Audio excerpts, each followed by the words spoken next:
This tiny thing is actually a lens. A very, very bad one. Some may even say that it is horrible. One of the worst ever made.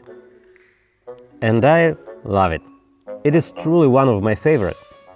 This is Fujian, yes, Fujian, not Fujinon, 25mm 1.4. But you can find it online by many other names. Things that stay consistent are atrocious ergonomics and poor image quality. Oh, and extremely cheap price too. So, why I said that I love it? Well, because love is not a rational feeling. I really enjoy using this lens, and many of my favorite shots were made with it. Actually, main criticisms come from misusing this poor little thing.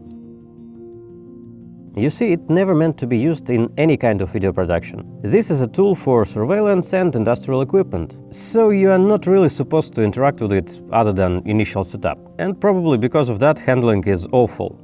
Focusing ring has no distance markings, only directions for near and far. And this ring is located on the back of the lens, very close to the camera body. So you can accidentally move both focusing and the aperture ring at the same time, because your finger covers both of them. There's also a chance to disassemble the lens completely while focusing, which is fun. By the way, aperture ring is stepless, so you can change exposure very smoothly, just like with Arri Master Primes. And the image this lens produces is even smoother. Or never sharp, which is also true. Not in center and definitely not in the corners. You're actually getting insane circular blur if you want to get focus in the middle. And the blur is not like legendary swirly bokeh from Helios. No, it's more like a heavy vignette added in post. Also, this lens flares like crazy and chews up colors. Everything is muted and desaturated.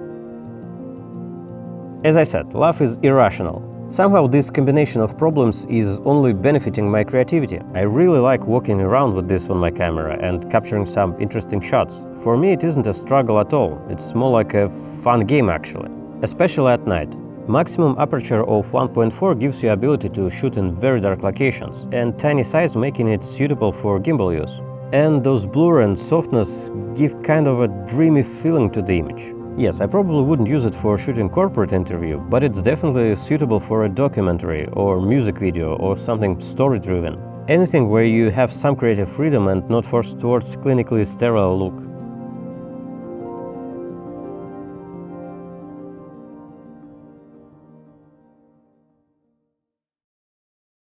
So, let's imagine that you are interested now and also want to try this lens. What cameras can you use it with? Well, your options are mirrorless with tiny sensors. I think it doesn't cover anything more than Micro Four Thirds one, but even in that case, a big portion of the image would be blurry. You can use that for your advantage, but also maybe it is a good idea to punch in a bit. Or you can put it on original BlackMagic Pocket Cinema Camera, which has 3x crop factor. Actually, I think that is the best combo for this lens. Outer blur is still noticeable, but for me it's fine.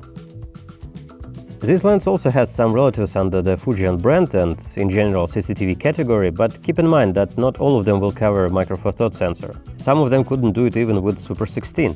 For example, some time ago I bought this interesting 6-60 f1.6 zoom lens, and I thought that it would be a great companion to the 25mm one, or maybe it can even replace it. But it was designed for microscopes or something like that, and the image circle it produces is minuscule. Also, on some zoom intervals it only can focus inside itself, and I'm not sure is that a flaw or a feature. So yeah, not all Fujian and CCTV lenses are the same, and not all of them are usable in video production. But this 25-1.4 is. Despite being technically very bad, it is still nice to have it in a tool bag, and it can add a lot of character to your image. Sometimes it can be even too much of a character, but used moderately and you will have very, very interesting results. Well, I guess that's all for today, and thanks for watching. Hope to see you soon. Goodbye.